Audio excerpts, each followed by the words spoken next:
주님께서 나에게 말씀하셨다. 사람아, 암몬 자손이 있는 쪽으로 얼굴을 돌리고 그들을 규탄하는 예언을 하여라. 너는 암몬 자손에게 전하여라. 그들에게 나 주 하나님의 말을 들으라고 하여라. 나 주 하나님이 말한다. 내 성전이 더럽혀졌을 때에 너는 그것을 보고 잘 되었다고 하였고, 이스라엘 땅이 황폐하게 되었을 때에 너희는 그것을 보고도 잘 되었다고 하였고, 유다 백성이 포로로 잡혀 끌려갔을 때에도 그들을 보고 잘 되었다고 소리쳤다. 그러므로 내가 너를 동방 사람들의 소유로 넘겨주겠다. 그들이 내 땅에 들어와서 진을 치고 내 땅 가운데 자기들이 살 장막을 칠 것이다. 그들이 내 땅에서 나는 열매를 먹고 내 땅에서 나는 젖을 마실 것이다. 내가 랍바를 낙타의 우리로 만들고 암몬 족속이 사는 곳을 양떼가 눕는 곳으로 만들겠다. 그때에야 너희가 비로소 내가 주인인 줄을 알게 될 것이다. 나 주 하나님이 말한다. 이스라엘 땅이 황폐해졌을 때에 너는 이것을 고소하게 여겨 손뼉을 치고 발을 구르며 좋아하였고 경멸에 찬 마음으로 기뻐하였으므로 내가 내 손을 뻗쳐서 너를 치고 내가 여러 민족에게 약탈을 당하도록 너를 넘겨주겠다. 내가 이렇게 너를 만민 가운데에서 끊어버리며 여러 나라 가운데서 너를 망하게 하겠다. 내가 너를 망하게 놓아두겠다. 그때야 너는 비로소 내가 주인인 줄 알 것이다. 아멘. 매일 예배를 드리고 계시는 분들은 경험하셨겠지만 지난주 수요일부터 매일 예배 본문이 에스겔서로 바뀌었습니다.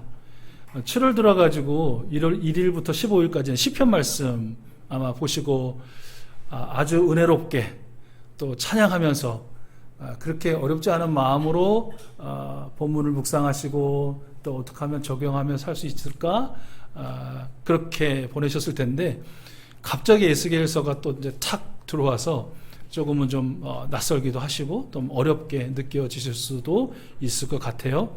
근데 이게 이제 오는 8월 31일까지 계속된다는 말입니다. 에스겔 48장까지 조금은 좀 힘든 매일 예배 본문을 대하시게 되겠지만 그러나 그럼에도 불구하고 조금 어색하고 어렵고 좀 딱딱하고 또 심판이네 또 심판이네 또 이러한 어떤 회복과 소망에 대한 말씀이 나하고 무슨 관계지라고 또 여겨질 만큼 좀 힘들지만 그럼에도 불구하고 쉬지 않고 포기하지 않고 매일매일 정해진 말씀 읽고 또 읽고 묵상하고 또 그 말씀이 어떻게 내 삶에 하나님께서 적용시켜 주는지 나는 그 말씀에 어떻게 또 따라 살아야 하는지에 대해서 무던하게도 애를 쓸 우리 익수수 가족들 모두에게 하나님께서 참으로 우리 아까 찬양대를 어여쁘게 보시고 기특하게 보신 것처럼 저희들 또한 어여쁘고 기특하게 보시고 또 말씀을 깨닫는 지혜와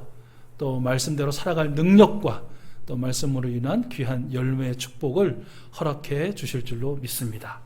어떻게 할 때? 매일 말씀 묵상하기를 쉬지 않고 열심히 부지런히 하실 때 단순한 구호 기억하시죠? 하면 있고 안 하면 없습니다. 이건 만고불변의 진리예요. 여러분 꼭 그 은혜 그래서 기도하셨지만 정말 불볕더위와 집중호우 극한 호우라고도 부르죠. 이번 주 내내도 아마 비가 많이 오리라는 예보가 있는데 이 계절을 좀 안전하고 무엇보다 영혼이 시원하게 또 삶이 축복되게 보낼 수 있는 여러분 모두가 될 수 있기를 다시 한번 주님의 이름으로 축복합니다. 우리 에스겔서를 보면 여러 부분은 나눌 수 있겠지만 큰 덩어리로 그냥 간략하게 나누자면 세 부분으로 나눌 수 있습니다. 그래서 에스겔서 1장부터 24장이 이제 에스겔이 어떻게 하나님의 부르심을 받고 예언자가 되는지에 대한 소명의 장면과 또 유다 예루살렘을 향한 하나님의 심판의 말씀이 24장까지 이제 기록되어 있어요. 그게 첫 부분이고, 그리고 이제 좀 넘어가서 33장부터 48장까지 마지막 부분이 그 가운데에서도 그 심판과 멸망 가운데서도 남은 자들을 통해서 우리 하나님을 의지하고 의뢰하고 신앙하는 사람들을 통해서 우리 하나님이 어떻게 회복시켜 주실 것인지. 근데 그 회복이라는 것이 단순히 예루살렘이나 이스라엘에 국한된 것이 아니라 하나님께서 창조하신 온 피조 세상, 온 땅 가운데 부어 주시리라 라는 그 소망의 말씀의 기록이 바로 33장부터 48장 부분이고요.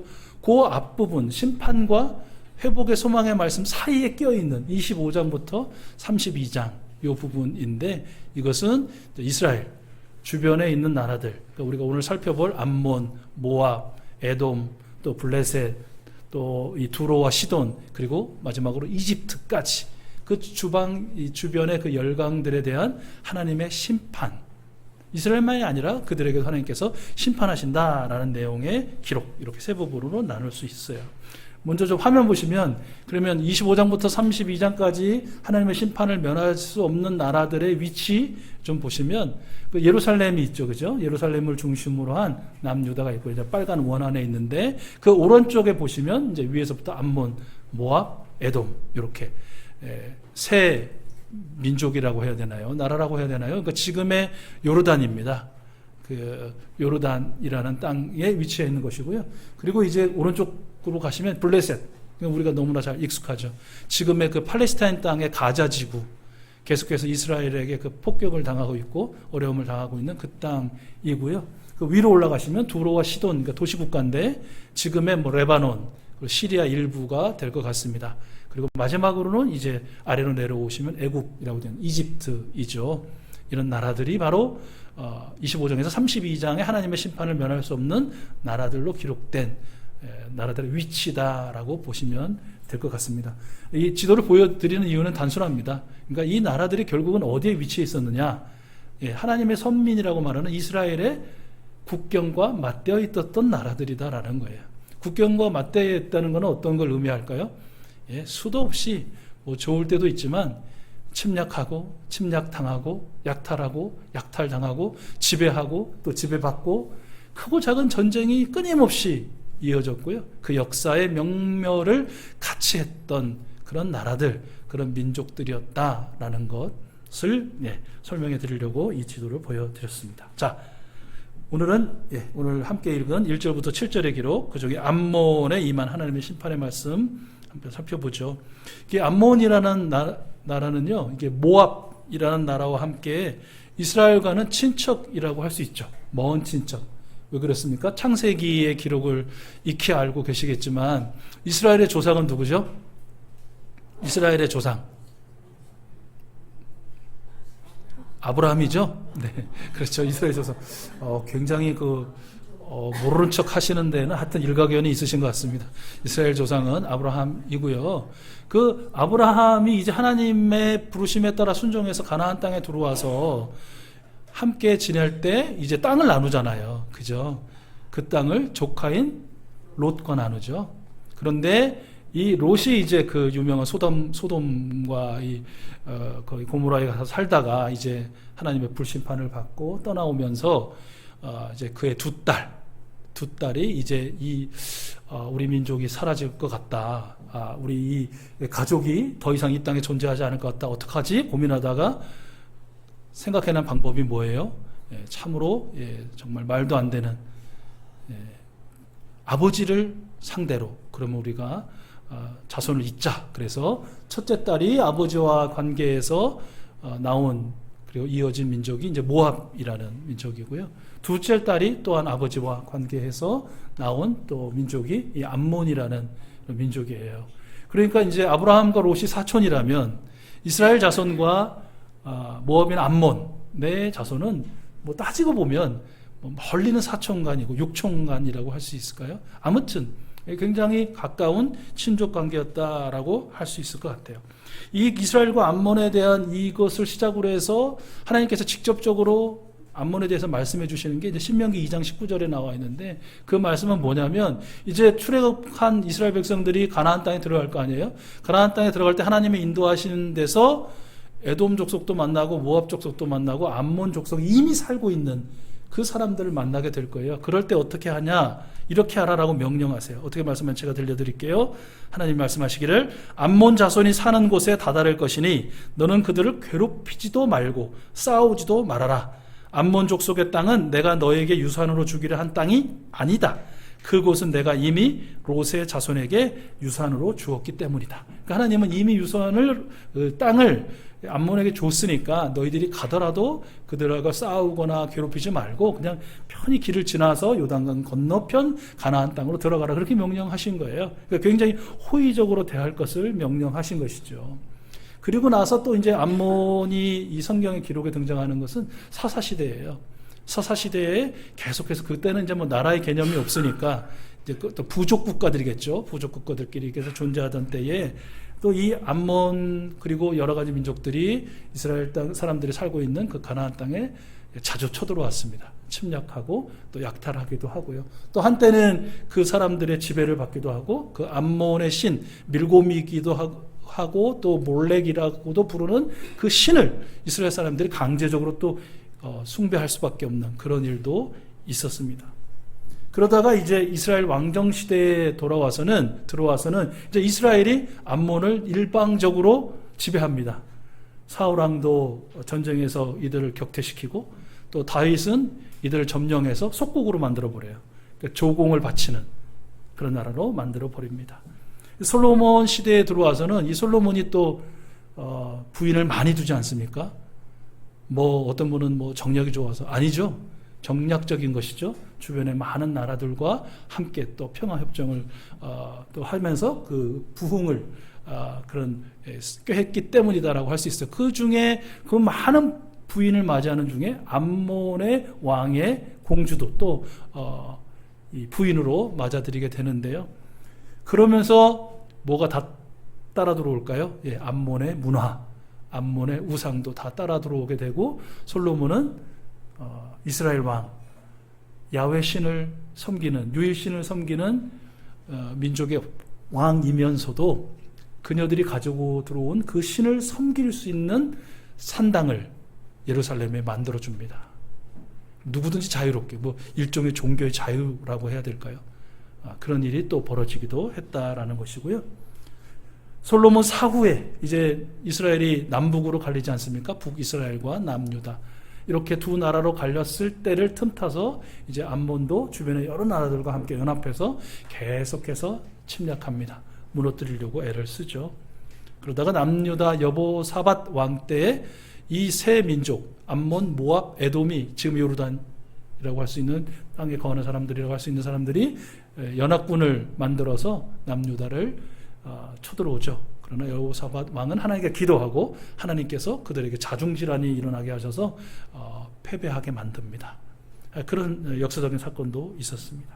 그러니까 정리해 보면 이스라엘과 이제 뭐 여러 민족이 다 한 에돔도 사실은 또 이삭과 에서 그 형제 사이에서 나온 또 에서에서 나온 거니까 다 이스라엘과 혈연 관계가 있는 먼 친척 관계에도 불구하고 이렇듯 계속해서 충돌이 끊이지 않는 서로가 서로를 원수처럼 여기고 또 서로가 서로를 어떻게든 지배하려고 했던 그런 오랜 역사가 이어졌다. 그러니까 암몬 입장에서 보면 한때는 뭐 맞서 싸우기도 했지만 계속해서 지배당하고 조공을 바치고 첫 이스라엘 사람들이 정말 개처럼 여기고 종처럼 부렸던 것을 생각하면 그 이스라엘에 대한 그 민족에 대한 악감정이라고 할까요?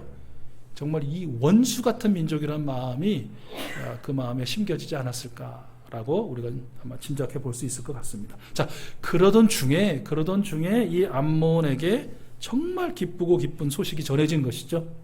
어떤 소식입니까? 예, 그 당시 최대 강국인 바벨론이 이스라엘 남유다를 침공해서 예루살렘 성전을 완전하게 처참하게 파괴하고 예루살렘 성을 무너뜨리고 사람들, 특별히 왕족들, 귀족들, 그 잘난 것들이라고 떵떵거리는 것들을 잡아다가 포로로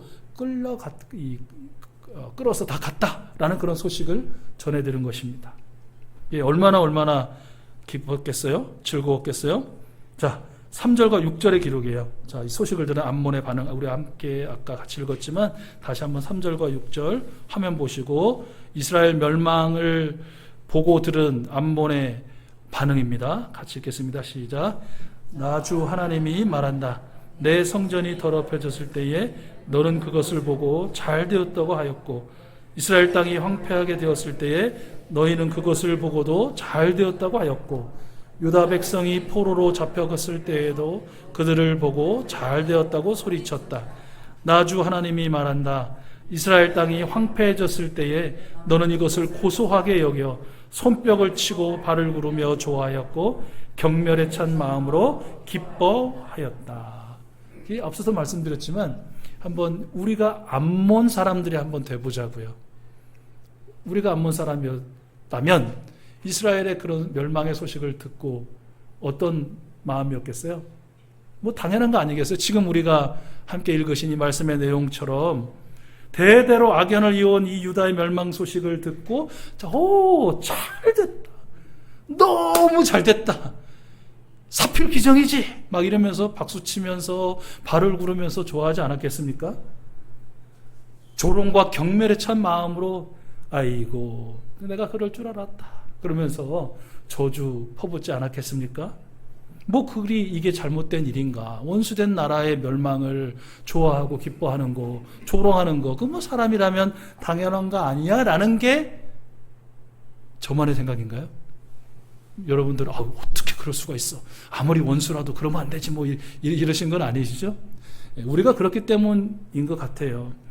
그 뭐 이를테면 뭐 조금 좀 뭐랄까 우스꽝스러운 생각이었지만 기억나시는지 모르겠는데 제가 젊었을 때인가 조금 하여튼 20, 30대였던 것 같은데 과학적으로 우리 일본 열도가 해마다 아래로 수센치씩 가라앉는다는 그런 소식이 있었습니다.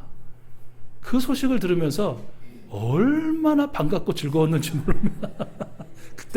그때 마음에 36년 동안 우리를 식민지로 지배하면서 정말 우리 땅을 약탈하고 수탈하고 우리 많은 사람들, 우리 할아버지들, 우리 할머니들 그 광산으로 끌고 가고 전쟁터로 끌고 가서 그렇게 처참하게 죽임을 당하게 하고 그렇게 종처럼 부렸던 저 나라.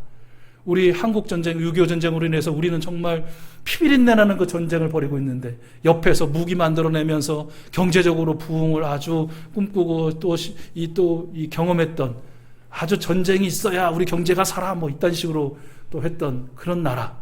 그 후로도 오랫동안 우리의 나라와 아주 주요 부분에서 경쟁이 돼서 우리를 앞섰던 아주 꼴보기 싫고 얄미웠던 그 나라가 계속 가라앉고 있다니.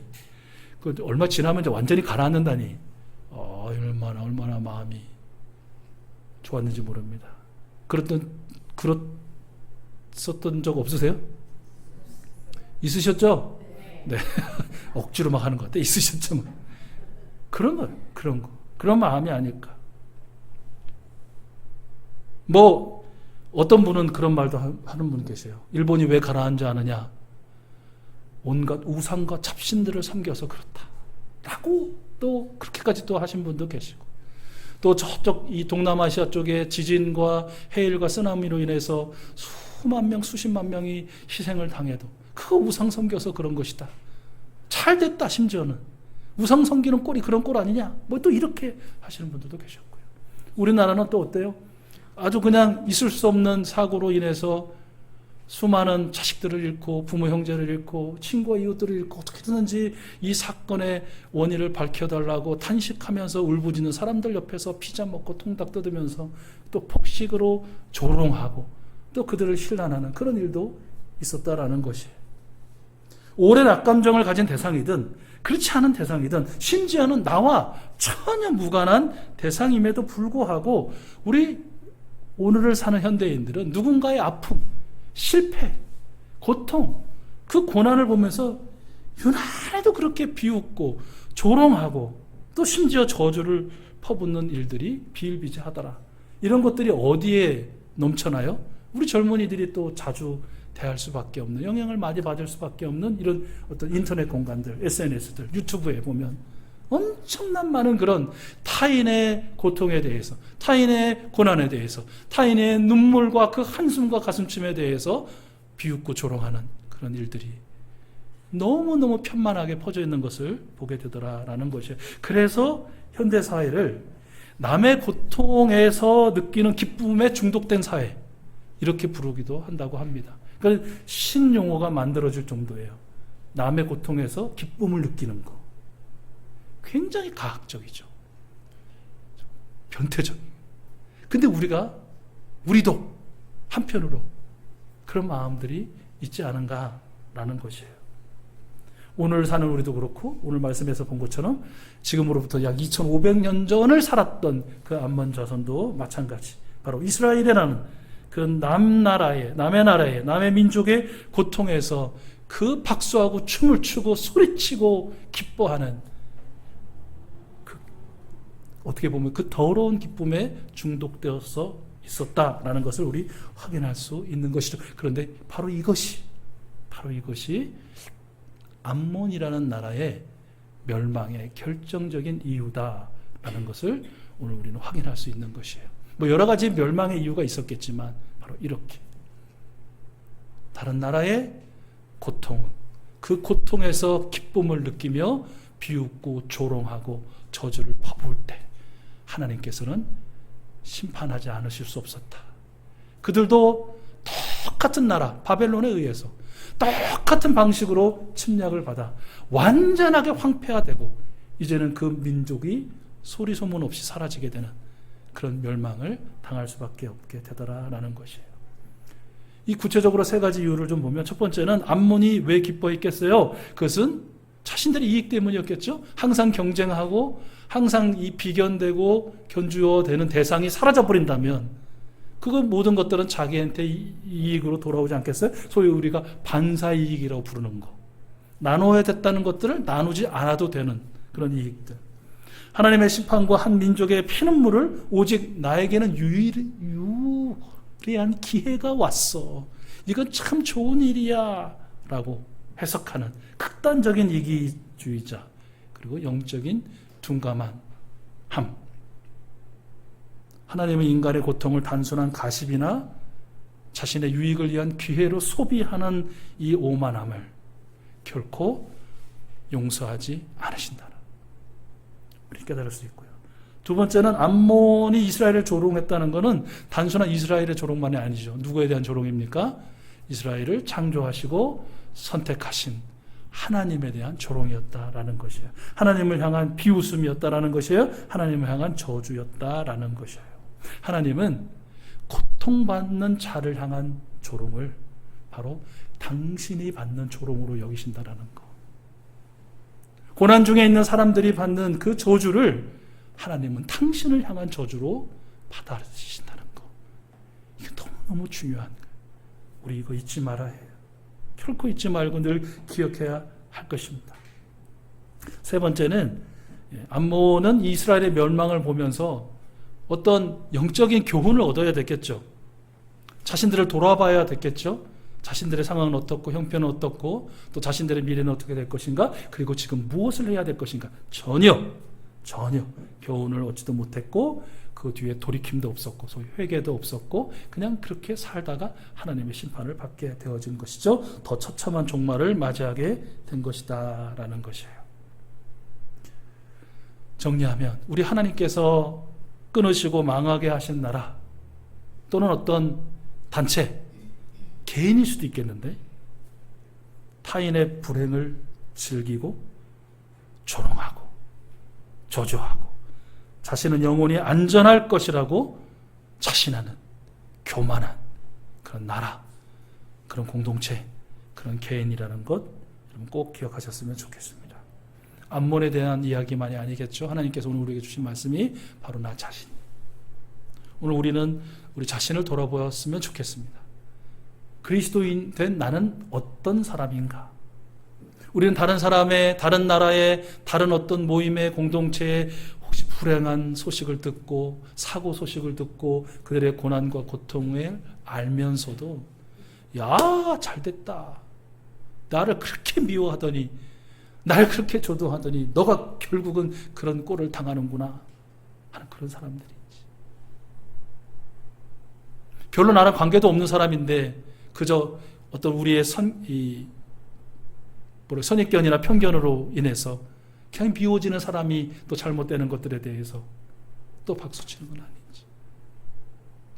개인적으로는 좋지 못한 관계에 있는 사람들이 뭐가 잘못되는 것들에 대해서 그렇게 소리내서 박수치고 즐거워하지 못하지만 호호호호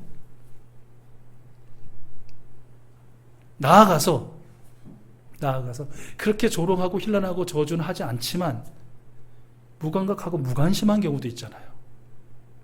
한쪽에서는 그렇게 무너져 내려서 통곡하고 있는데 무감각한. 토탕에서 수많은 포탄과 청탄으로 인해서 그렇게 많은 어린이들이 또 노약자가 그런 생명이 죽어도 나는 아니니까, 우리나라는 아니니까 무관심한. 이것도 조롱과 힐난, 저주와 다를 바가 없다라고 우리 하나님께서는 우리에게 말씀해 주시는 것입니다. 로마서의 말씀처럼 우리 그리스도인들은 어떤 사람들이에요? 우리 함께 같이 복창해 볼까요? 우리는 기뻐하는 사람들과 함께 기뻐하고 우는 사람들과 함께 우는 사람들이다. 아멘. 우리는 그런 존재. 기뻐하는 사람 앞에서 울거나 우는 사람 앞에서 기뻐하는 존재가 아니에요. 하나님께서 지으신, 하나님께서 사랑하시는, 그래서 독생자 예수 그리스도까지 아낌없이 내어주시는 이 땅을 살고 있는, 우리와 함께 동시대를 살고 있는 모든 사람, 모든 민족, 모든 열방, 모든 나라들에 대한 그 기쁨에 동참하고 그 슬픔에 함께 가슴치며 울고, 또 그들의 고통과 고난 중에 나의 삶은 어떤지, 나의 모습은 어떤지, 나의 이 자리는 지금 제대로 선 것인지 하나님 앞에서 철저히 돌아보고 그 하나님 앞에 무릎 꿇는 것이 바로 오늘을 사는 우리 그리스도인이다라고 우리 하나님께서 말씀해 주시는 것입니다. 이번 한 주간 우리 익수수 가족들이, 우리 예배자들이 오늘 주신 이 하나님의 말씀 그대로 그런 그리스도인으로 살아가기를 우리 주님은 원하십니다. 주님께서 함께 하실 것이고, 주님께서 그러한 여러분들에게 하늘문을 활짝 여시고 하늘의 축복과 은총으로 여러분에게 부어주실 것이고, 부어주신 그 은총이 여러분 더불어 사는 사람들에게 흘러가고 전해질 수 있도록 더욱더 충만하게 베풀어 주실 줄로 믿습니다. 받으시고 흘려보내시고 누리시는 귀한 이 한 주간 보내시기를 축복합니다.